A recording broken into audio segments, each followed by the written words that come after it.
L'Éternel est mon berger, nakozange le côté, et à Boutou et à Namou, Elikia Senaye. Yabi azamu bateli na ngai, nakomona pasite, natangwa pasito bisengo, confiance senaye.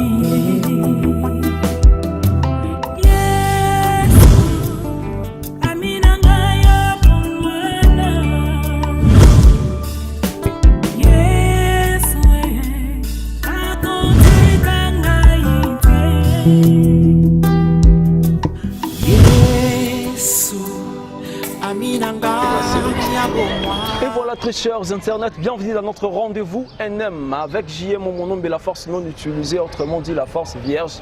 Là je tiens directement dit un grand merci à toi, mon boss Papa Peter depuis Suisse, sans oublier Jean Thibault Chibouaboua, Eco RDC, et à mon ami Dazoflex, Dazoflex depuis Paris et Lumière Isengo depuis Paris.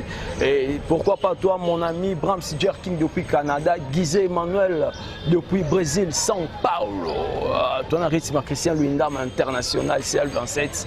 Aux années CL26, tu es ce qu'on a CL27. Christian Luindam international, l'homme du moment. Et à MTT là au Japon, l'invité spécial de M. Yamamoto 2016-2017 pour présenter la nouvelle collection Yoji Yamamoto au niveau à Paris, MTT là au Japon, Mambo de Diblan, Venanga Toda l'espoir, Masolo Yango Ezongi. Sans plus tarder, cette émission, de ton message, on va inviter et Lélo, tu vas découvrir un journaliste porte-parole. Parmi les chroniqueurs, il y a Léopard, Autobing équipe nationale, René Abiri. Il y a comme invité Nabusso Lélo et on se l'a naïe. Et Zamwa Mingi est concerné côté équipe Wata, la team Wata, orchestre et Watanabe. Et tu éviter René Abiri à porte-parole ou à chroniqueur indépendant. Et aujourd'hui, tout le temps, on se l'a naïe à travers notre chaîne Miroir TV. Abonnez-vous massivement sur notre chaîne. Bon, surprise des amours Mingi. À qui je dis bonjour René Abiri. Ouais, bonjour. Oh, JM. René Abiri. Dégâts. Ça fait un bail, tout le monde a mêlé, tout le monde a dit. Tout le monde a décortiqué, moi si j'ai mon ganayo. On a vraiment moi trop. Un mot d'abord pour la chaîne Abisso Miroir TV et à mon boss Peter depuis Suisse. Voilà, donc le boss Peter. Hein? Ouais. Donc je salue le boss Peter donc, depuis Suisse à Zolanda Bisso. Quand on parle de Suisse, on voit aussi de Lausanne. Hein? Donc là, je vois Royal Kinalele. Moi, si à Mbongo et Belé depuis Lausanne. Donc un très grand merci. Nabatuto Landi Bisso pour la première fois que René Abiri est à Miroir TV. Ouais. Donc je suis vraiment fier et puis flatté comment on a matériel et aboué. Jamais vu sur Internet. Et alors que le Seigneur a pas a toujours bien pour cette année. Donc je suis là. Merci. Merci beaucoup René Abiri. Je vous rappelle que René Abiri a un invité spécial, un invité unique de l'émission Abisso NM. René Abiri, Tozo Bandana au Sukoyo, moi question Isali, au Banapoto Belé, Virginie Donja, passeport rouge, on s'est posé trop en Belgique et Azmina Tanzi. On s'est posé la question trop pour René Abiri. René Abiri, il est montré comme chroniqueur Kuluna. Lelo tozomona René Abiri azo créé bagarre na ba terrasse. René Abiri azo sala marambo que journaliste à Salati. Et pourquoi René Abiri? Voilà, donc en dehors d'être journaliste ou être serviteur de Dieu, être artiste et comédien, ainsi de suite, toza batu, toza na ba mai na makila. Et alors, nous avons aussi les sentiments. Katinabiso. Et alors c'est tout à fait normal. Il y a un sentiment que tu veux parler, sentiment et Robunda Nanzela? Non, c'est pas.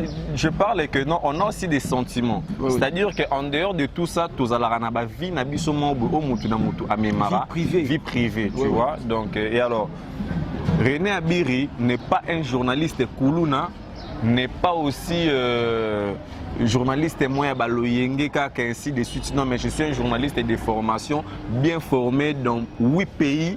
Yo yebi déjà mon cher ami JM, tu écoutes nous dans certaines formations. Mboka Moussou avec Kobetox, hein, na Kobetox. Donc voilà, Pati Kobetox. Donc voilà. Donc na koko réagir, ezakanda. sous les effets de la colère, si Moutaza n'a sa colère, peut-être qu'on perdrait même le contrôle. J'étais vraiment en colère vu la réalité au Nakutanaki Nayango. Donc c'était un peu ça. Donc je ne suis pas ça dans la batuto, considéré na bandenge vraiment.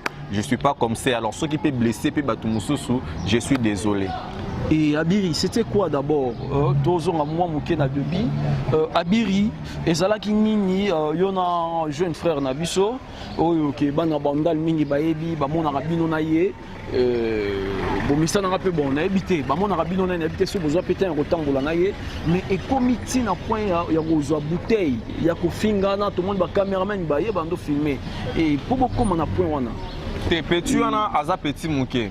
Donc, bien sûr que bah, corrige un imbécile dans silence, mais niveau petit, on a comme un débordaki. Donc, à fingi vraiment, moi, si on a un bandenge, mon raté. Et alors, n'der na monier, fallait na bête, na lingue, na côte, c'est vraiment na macadam, mais Dieu merci, bah, bazala qui va kangi pour baïbe que son simba qui est. D'ailleurs, on est uru sakangi mutuda na maboko. Donc abika ki alias Soso. D'ailleurs, on est petit na Gladys abimagi vivante. Nanda kuye mobile ya mutu. Donc ça ba chance pe ça me la batonio so touté. Donc ndazana alia déjà Soso nae. Et alors ça se passait comme ça. Il y a finga ki madame nanga. Et alors il ne s'est pas fait aussi excuser à se mettre pour parler ainsi de suite na babi côté bani tout ça pour qu'on se la reina beri ba makambo. Et alors prise à souka na moneka que il fallait qu'on a salé que l'eau mon boy atika la taka ne lembo na zo. Mais l'eau on se sala avec raison. Voilà. Il y a peut-être finga madame na yo ils en a ba pom mo boy wana ba film mo ya moi avec lui il n'y a pas de relation. On se voit, on se salue. Vous avez un bandal. Toza bala te, ya za mwana bandal. Ozo comprendre. Yende aza mwana bandal. Ngasko na zasko mwana bandal te, ngasko na zasko mwana ya bandalungwa. Ozo comprendre. Donc quand je dis bandalungwa, j'ai fait des années. Nakoma gombete, nakoma ranite au supermarché na kota na bandal.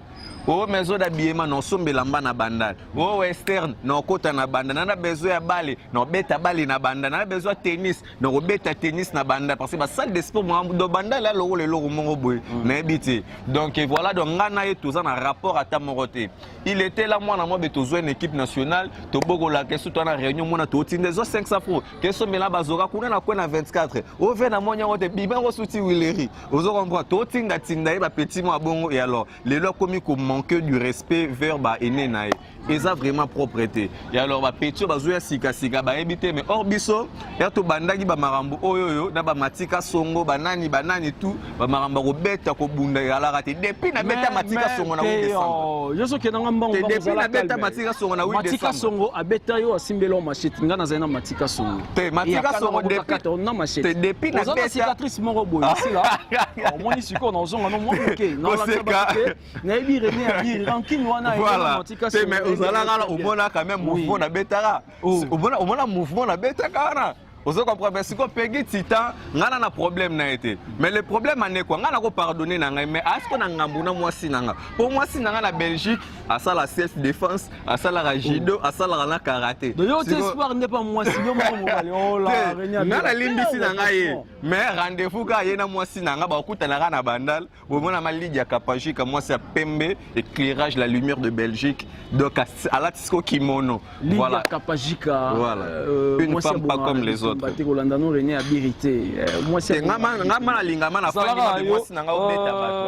tiens directement à dire un grand merci à toi, Isabelle, là, veut dire qu'elle est responsable de la boutique Fervente Mendes, Fervente Mendes chez Isabelle Mendes, coup de chapeau à toi.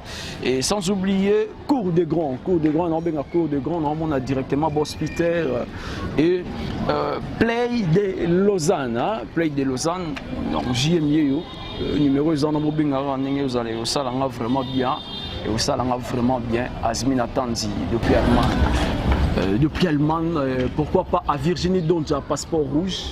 Virginie Donja passeport rouge. Tokota Skoma Solo Wata. Et René Abiri. Yosa porte-parole, héritier, Tosa chroniqueur indépendant. Voilà, René Abiri étant cardinal Monsengo, porte-parole de la team Wata, journaliste, défenseur, attaquant. On a vraiment donc sur Simbe héritier Watanabe le rôle Simbe René Abiri pour na héritier Watanabe je sacrifie tout. Vous comprenez, je sacrifie tout parce que eza orchestre na biso.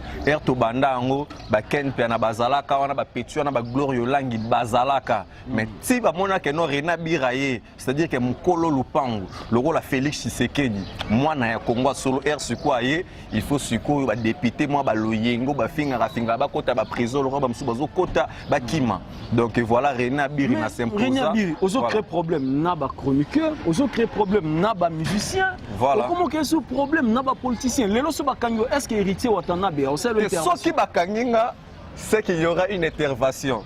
Mwali mais il s'adore si les dorsialino. Donc bango ne ba comme ça teti. Voilà. Donc bango comme ça René Abiri. Bango tende ba comme ça René Abiri teti. Le problème est que kokanga ba okanganga par rapport à quoi? Son ndeti na lobby que no we ranson azali candidat maléré. Mabeza ye na mwasi na ye mama Sylvie Mapata baza ba candidat maléré. Ozo comprendre?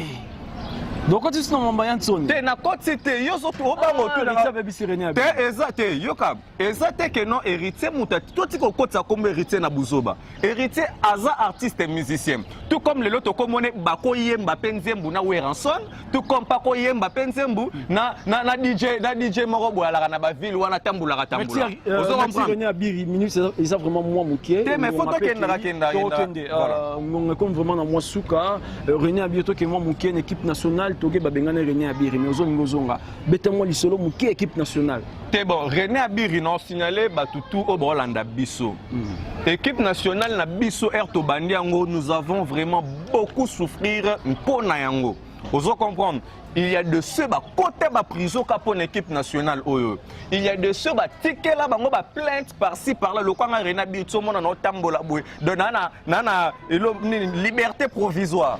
Ozo comprendre, toi ba tout monde beto tozala ba victime ba bangambe belé ka pour l'équipe nationale o. So to ndimate mutu mo be aya kotsa ki songi kati na biso. RPG tita zala gite.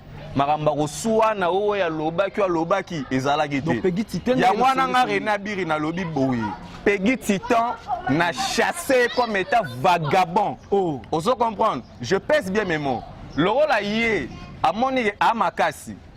Kobanda na ba génération ou l'équipe pour ya cause atap sur 10e génération de na zongi na ba koko na bango tout ben imbécile na bango ti na mwana suka so koko so pe na nya botami bango tout ben imbécile ba za balaka na ba général na o ndeko na komi ministre ata sikoyo aya te zela explique bango ya mona mona so bundaka trop na bando te yoka ngana René Abiri mon cher René Abiri insulte na télévision ezala ma eza mabe oui na sali yango bongo avec raison pour azala pe quand même na moi raison ya preuve na que notre René Abiri pe a fingenga pour na pe sa famille na bango ta preuve famille ya ba titan be imbécile na bino banda na 10e na ndenge bako poso la bimisi gros mot ezande musique parce que nga nde non sa bi bana nanga botalanga et puis bana nanga balobaka français na allemand ozo comprendre na boko na boyo esko bebini mon cher na boyo kota na français te na boyo loba na français pour bana ba comprendre faut na loba na lingala pour ba mona loka papa bango sa ba ji dernier message clôturer en français. Voilà donc Naoloba. Donc clôturer moi dédicace na yo dernier message pas bateau bautala yo. Voilà donc merci beaucoup na public nyonso tu ya mokili mobimba o balanda ki biso c'était hier na village Temba donc population vraiment zala qui au rendez-vous avec le boss Totori na la Cosa Nostra Motona Tembe. Balance na nous y a pas me sentir que plein à craquer ba matiti na ba likolo na ba immeuble kuna ka pour mon artiste ezala ki mystique pour artiste à kota y a là qui problème na moi espace wana héritier Watanabe kuta boulevard à kota ngona makola sali 3 heures du temps na katsanzela wana man on senga vraiment donc na bateau bazala qui déjà na mise en place ba excuser biso ezali population artiste le plus aimé en Afrique na monde mobimba na nous te donc héritier Watanabe azali ko défendre image pe drapeau RDC héritier Watanabe Owapi azali le seul artiste et musicien Owapi azongeli ba activité na moment o tozela bango ba répéter o répéter ba kangi yo yembela Félix Tshisekedi yo yembela ga RP Radayara yo kendaka kuna merci René Abiri on comprendre bino na ba mikolo zali koya merci à toi ya Willy Moucheni le véritable code mondial na obwaka le Bill Gates Cardozo Mwamba vraiment venanga ya patron boss de boss le Bill Gates Cardozo Mwambata na kutani na été après 5 ans na bi ke mukolo na kutana na ye akofuta masumu nyonso tu na batu bakanga kinga na batu ba dépenser ki pe ba libérer nga Cardozo Mwamba ko sangisa ngo nyonso apesa ngo René Abiri sans oublier Nancy Kayembe donc moi si mon trop bio quoi donc elle la coordonnatrice moi si mon trop bio vraiment la fraise naturelle donc merci à toi Lydia Kapaji ma chérie je t'aime beaucoup tel que tu es na ma benayo na malamu nayo donc nyonso tozalaka na mwana moi je t'aime comme ça là des gros bisous à Kilo à Londres Paula Schengen Cornelia Douci Givenchy ya Myriam Mokonzi équipe nationale toujours force. Merci beaucoup. Là, c'était Abiri, le chroniqueur rankiné pour moi. Le chroniqueur, mon ami. Voilà. En fait, j'ai aimé voilà. on se l'annonce moi bien. Nous sommes pratiquement arrivés à la fin de notre émission NM. Je tiens directement à dire un grand merci à mon boss Peter depuis Suisse et à Papa Jean-Thibault Chubouaboua, sans oublier Dazoflex, le stratège de la presse congolaise, Léopard de la presse depuis Europe, Binono Soba Popol Moupassola, Popol Moupassola, Dani Bokombe Tsunami, Marlène Kassanga. Sans oublier Marius Munga depuis Stet, Marius Munga, MM toujours, donc big up à toi et à mon ami Guizé Emmanuel depuis São Paulo au Brésil. Guizé Emmanuel, Bananion sur le Brésil, Napesi Bangombote, Brahms Jerking, Azmina Tams depuis Allemagne, Virginie Donja et Christian Lundam international, MOTT là au Japon, toujours comme d'habitude, MOTT là au Japon, Mambo de Diblan, Toda l'Espoir, il y a Patti Kobetox, sans oublier Baptiste Nyonso, Baibingaï, Otozo Apeton, on a Igor Doubé, Napesi Bangombote, Napesi Bangombote, Jemalina Rabino Makasi, Basser Nyonso Yapoto, Tonton Nyonso Yamikili, et Zabian Tobengana Yosala bien vraiment, sur l'émission, Totenga même moi, mon numéro Ezali, Bobenga. Tenga vraiment, ce Totenga les œufs porteurs et Nabi Replex donc que se représenter soit son orienté dans le la mettre avocat va se présenter Tenga pour ma part des années et ça n'aura encore pesa biso ba remarque ça là vraiment bien numéro abonnez-vous vraiment sur notre chaîne YouTube Miroir TV. Bon, ça a vraiment décidé. Bah, circuit des années, bon s'abonner, Merci beaucoup. L'Éternel est mon berger, nakozange le côté, et abutu et anamu, elikia senaye. Yaza mon batelina ngai, nakomona pasité, natangwa pasito bisengo. Confiance c'est yes, Amina Gaya Pomana. Yes, Akonte Kangaite. Yesu, Amina Gaya Pomana.